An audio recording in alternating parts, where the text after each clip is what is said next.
You're listening to the Dibbly Dobbly Podcast. Remember to like, share, comment, subscribe, and click the bell to make sure you get the latest episodes of the podcast. Be sure to like and share our Facebook page and follow us on Twitter and on Instagram. Hi everyone, and welcome back to another episode of the Dibbly Dobbly Podcast. On today's episode of the podcast, we review match number 26 of the ICC T20 World Cup for 2021 between Australia and England from the Dubai International Cricket Stadium. It's the Dibbly Dobbly Podcast, and let's get started. Let's have a look at the match summary from game number 26 of the ICC T20 World Cup between Australia and England from the Dubai International Cricket Stadium.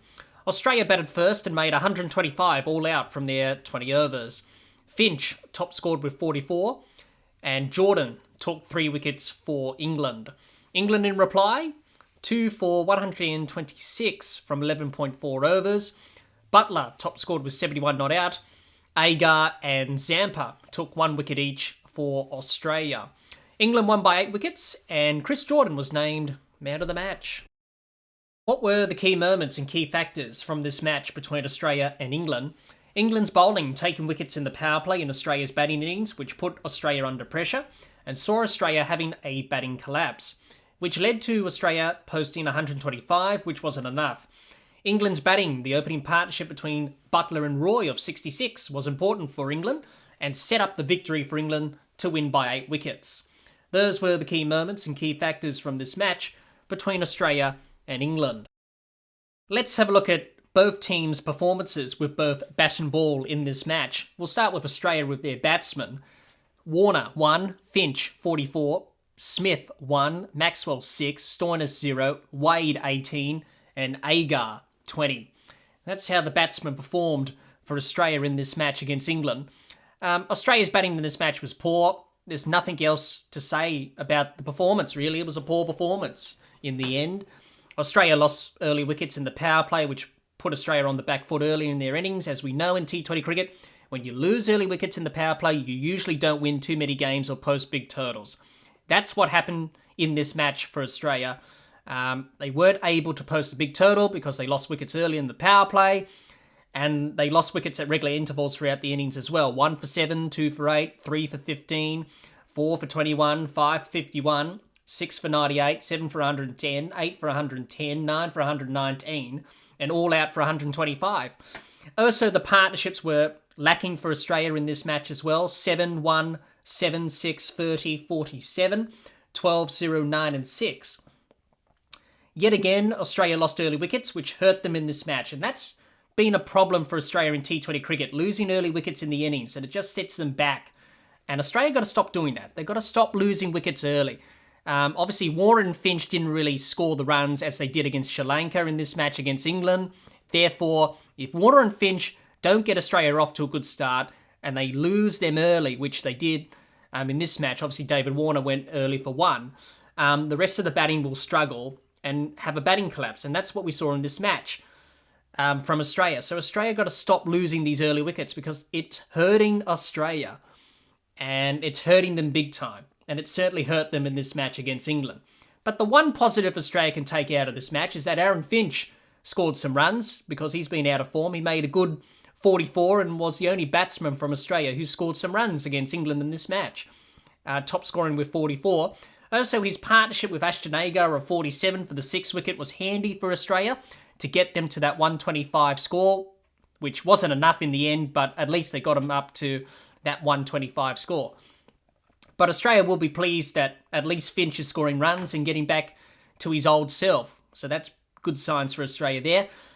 Australia's consistency is a problem with their batting. They couldn't back up the good batting performance from the Sri Lanka match into this England match today, which is the frustrating thing for Australia, is that consistency. And that's let them down in the past.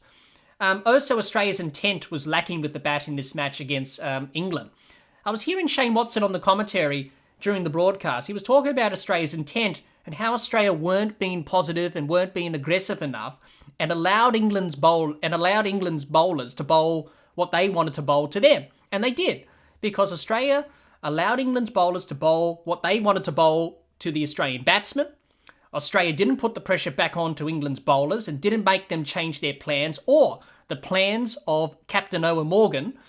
Australia play their best cricket when they are looking to be aggressive, and they were aggressive against Sri Lanka, and Finch and Warner were aggressive and putting the pressure back onto the Sri Lankan bowlers in that match.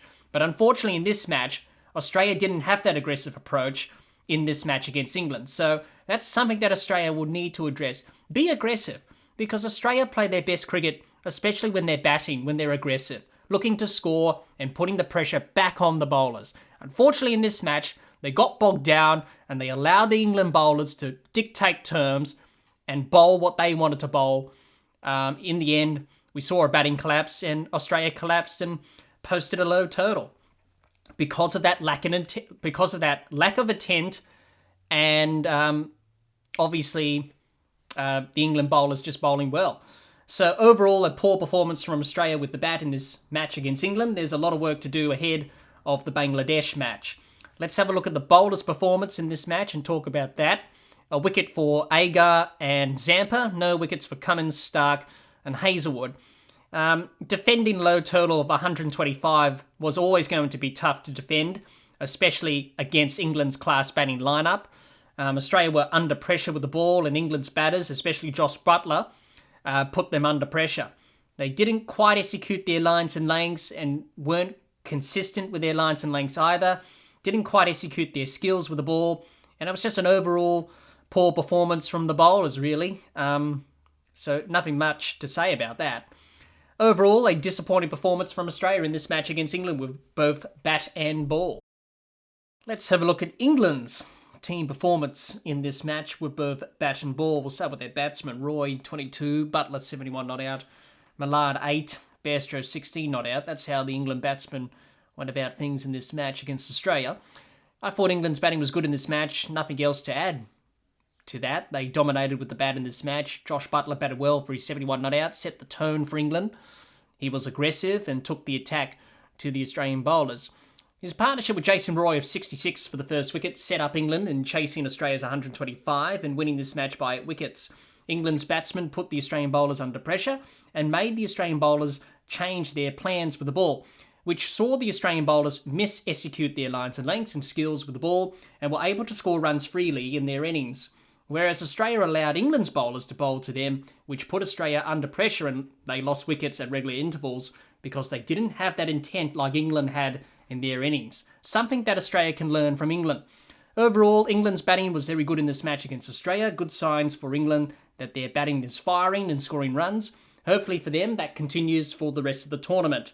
Let's have a look at England's bowlers and talk about their performance in this match.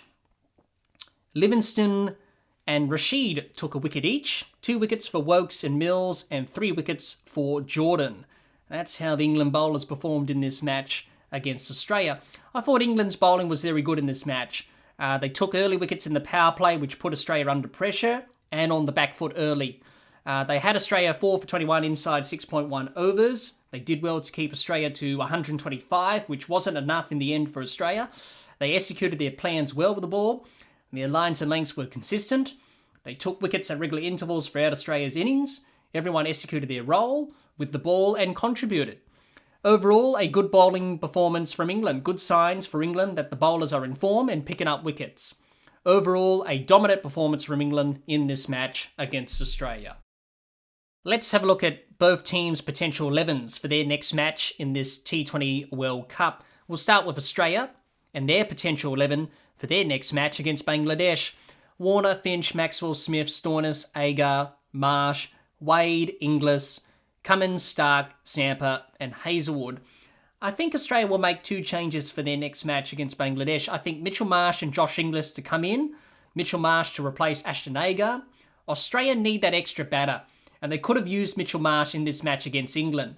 They took Mitchell Marsh out because they wanted an extra bowling option with Ashton Agar, because that 5th bowler went for a few runs in the last match against Sri Lanka. So they wanted an extra bowler to cover those overs. So that's why they brought Agar in and took Mitchell Marsh out, which made them a batter short in this match against England. So I think they need Mitchell Marsh back to strengthen that batting order. So I think Marsh to come in to replace Agar. The other change is Inglis to come in for Matthew Wade. I think Australia need a different face in the team, and Inglis is an exciting player who can make a difference in this Australian team.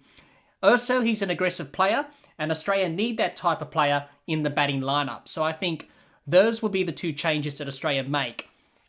And this could be the potential 11 for their next match against Bangladesh. Let's have a look at England's potential 11 for their next match against Sri Lanka. Roy, Butler, Milan, Bairstow, Morgan, Livingston, Ali, Wokes, Jordan, Rashid and Mills. I think England will keep the same 11. Simple as that, because they're on top of the table. They haven't lost a game yet. They've been winning games on a consistent basis. The team's gelling well together. And this is the best 11 for England that they can put out on the park. So I think they'll keep the same 11 against Sri Lanka. You don't need to make any changes. No need to, really. They can make a change if they want to try another player out if they want. They can afford to do that because they're pretty much going to go through to the semi-finals anyway. But I think they'll keep the same 11 for their next match against Sri Lanka. That could be their potential 11 for their next match against Sri Lanka. And these could be the potential 11s that Australia and England take into their next game in this T20 World Cup. What can we expect from both teams heading into their next T20 World Cup match? Australia's next game is against Bangladesh at Dubai on the 4th of November. This match against Bangladesh is an important game for Australia. They have to win this game to keep their semi-final hopes alive. England's next game is against Sri Lanka at Sharjah on the 2nd of November. The challenge for England is to not get complacent against Sri Lanka. Can't take Sri Lanka lightly. For England, the challenge is for them is to not get complacent and keep doing what they have been doing. If they do that, they will win this game against Sri Lanka. Overall, a convincing win by England, winning this match by 8 wickets against Australia, and are showing everyone why they are one of the favourites to win this T20 World Cup. Well, that's all the time we have for this episode. Be sure to subscribe and click the bell to get the latest episodes of the podcast, and like and share our Facebook page, and follow us on Twitter and on Instagram. Until next time, keep safe, and bye for now.